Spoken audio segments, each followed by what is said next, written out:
नमस्कार, मैं Rama Dave, technician electrical, राजकीय पॉलिटेक्निक महाविद्यालय पाली।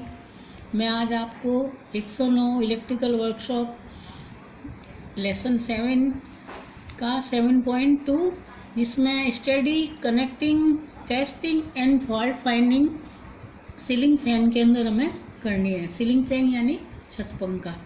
प्राय सभी के घरों में छत पंखे होते हैं, तो इसको हम किस तरह से, ये क्या क्या पार्ट्स होते हैं इसके अंदर और किस किस तरह की खराबी हो जाती है इसमें, और किस किस तरह से हम इसको चेक करेंगे और कैसे ठीक करेंगे, मैं ये बताती हूँ मैं आपको।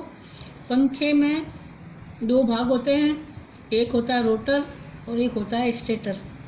रोटर भाग जो होता है वो घूमता है, स्टेटर भाग यानी फिक्स यानी स्थिर रहता है। जैसे कि देखा है कि रनिंग, और इसमें दो तरह की वाइंडिंग होती है जो स्टेटर पे होती है, रनिंग और स्टार्टिंग वाइंडिंग, ठीक है ना। स्टार्टिंग वाइंडिंग जो बाहर की ओर की हुई होती है और रनिंग वाइंडिंग जो होती है वो अंदर की ओर की हुई होती है। और रनिंग वाइंडिंग का कार्य होता है पंखे को लगातार चलाना। वो स्टार्टिंग वाइंडिंग का कार्य होता है पंखे को एक बार स्टार्ट करना या धक्का देना। अब ये वाइंडिंग किस तरह से की हुई होती है अंदर, जैसे ये देखिए, ये पंखा है, इसका ये पंखे का भाग है।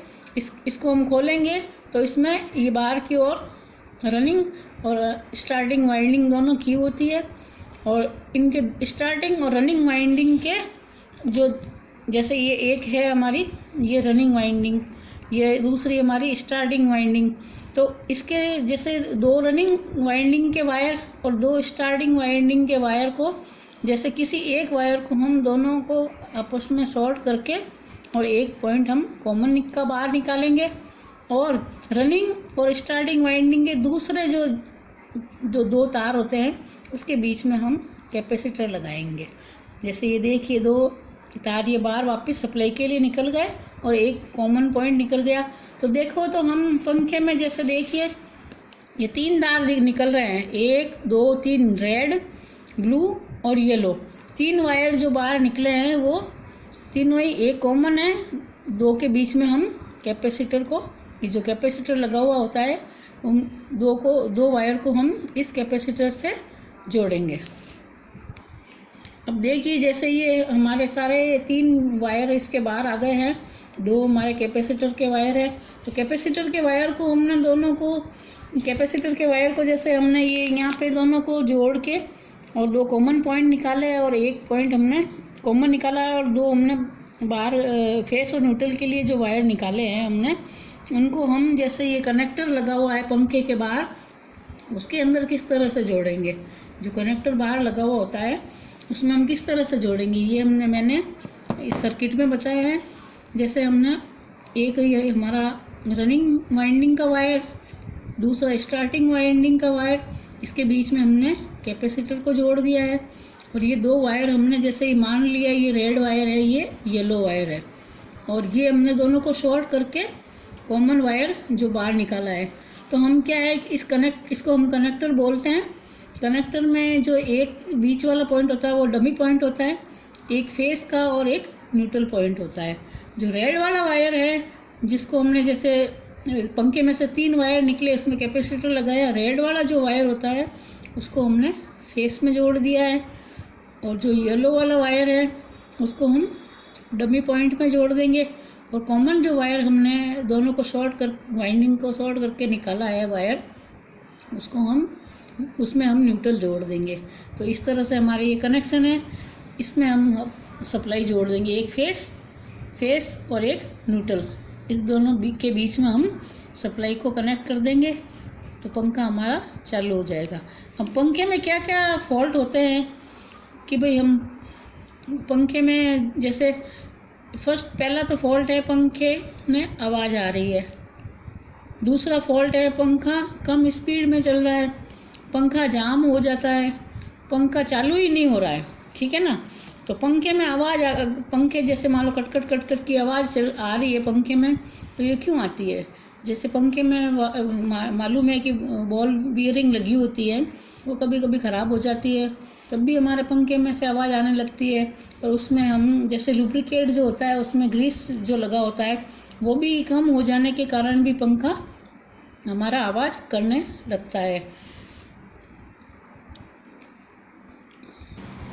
अगर पंखा हमारा आवाज़ कर रहा है तो ये कारण ये भी होता है कि रोटर और जो स्टेटर के बीच में एयर का गैप होता है वो बढ़ जाने के कारण भी पंखा आवाज़ करता है। तो हम इसे खोल कर इसको हम असेंबल वापस से कर लेंगे, जिससे पंखा आवाज़ करना बंद हो जाएगा। पंखे की स्पीड कम मतलब पंखा स्लो चल रहा है अगर आपका, कि भाई पंखा इतना जो हमने जिस स्पीड पे कर रखा है उस स्पीड से हमें पंखे की हवा नहीं लग रही है, तो उसको हम कैसे देखेंगे। जैसे कि पंखे हमारी स्पीड कम हो गई तो पंखे में जो लगा हुआ कैपेसिटर होता है तो या तो लीक हो जाता है। कई बार ऐसा होता है, जैसे इस तरह का ये कैपेसिटर है 2.5 माइक्रोफैराड का, तो ये कभी कहीं से लीक हो जाता है, बस्ट हो जाता है। इसके कारण कैपेसिटर कमज़ोर हो जाता है, इसके कारण भी हमारा पंखा कम स्पीड में चलता है। या पंखे की जो कॉइल होती है वो भी कमज़ोर हो जाती है, इस कारण भी पंखा हमारा स्पीड कम देता है। तो हम इसको किस तरह से चेक करेंगे, कैपेसिटर को हम किस तरह से चेक करेंगे कि भाई कैपेसिटर हमारा अगर लीक हो जाता है, जब तो ये बाहर से देखने पर मालूम चल जाता है, फट जाता है, ख़राब हो जाता है और कमज़ोर हो गया है जैसे हमारा ये कैपेसिटर, तो हम इसको किस तरह से चेक करेंगे। देखिए इस दोनों ये कैपेसिटर की लीड है, इसको हम जैसे ही सप्लाई के अंदर जोड़ेंगे थोड़ी देर के हम इसको चार्ज करेंगे, उसके बाद में इसको दोनों इसके पॉइंट जो होते हैं उसको हम इस तरह से टच करेंगे आपस में।